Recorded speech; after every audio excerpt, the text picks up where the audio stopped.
Hi, I'm Friday and I'm going to blunder around in Equation Editor for a bit because sometimes we get some stuff that looks like maths but doesn't really look like maths. So how can I type an equation in?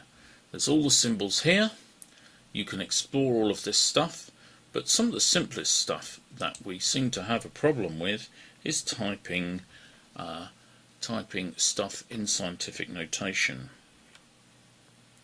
So let me type in 1,000,000. 1 times, oh, that's an X. Let's not do that. Let's hold down Alt and type 0215. That's hold down Alt and on your number pad with the number key activated, type down 0215. Times 10 raised to the power 6. So this is a very common symbol for raising to the power. You'll be familiar with it. It's actually on the 6 key. So you do Shift upper. If you're a computer scientist, it will be very familiar to you. You might have seen it on your calculator. But we don't like writing things like this in Word. So if you write some numbers, write it like this, do a space. Word does it for you. Easy as pie. If you're doing an equation, let's insert another equation.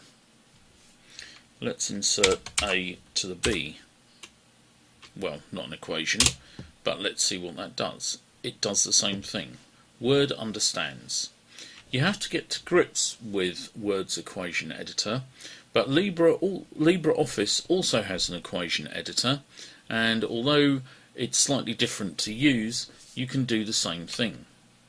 So supposing that I have a to the b over, let's have a look, b to the a, what do I get?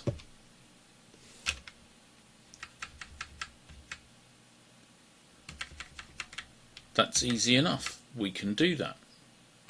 But we can also, by putting another space in, get an actual fraction. So, do you notice how I went backwards, I went forwards, I checked what I was doing, I checked what I was saying, and now I'm going to multiply it by something by putting the multiply symbol. So notice if I type X, I get an X.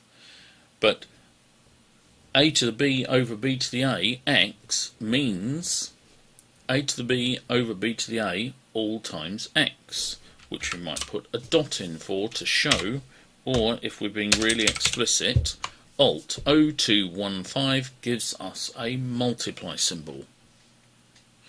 It's very easy to do, and then we can differentiate between our X and our multiply symbol. Supposing I wanted to put in a divide symbol. Let's move here. Let's see what we get if I just do a slash. Oh, I get another division. Let's undo that.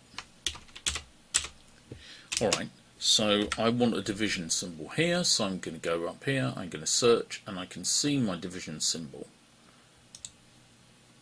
But it said something very interesting. It said \div.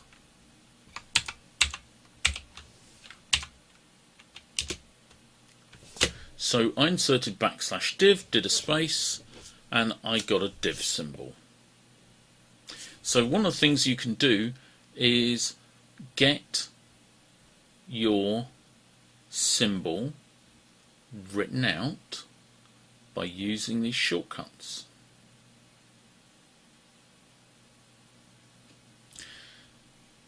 So I hope that helps you write out the mathematics properly. You'll be able to write things out very easily. It's actually not hard to learn. You just go along and do a little bit of hovering and find out what's going on. You can use the long way of doing things. These things sometimes take a little while to appear. They're a different application that opens in the background, but I hope that helps. I'm Friday, and I'll talk to you soon.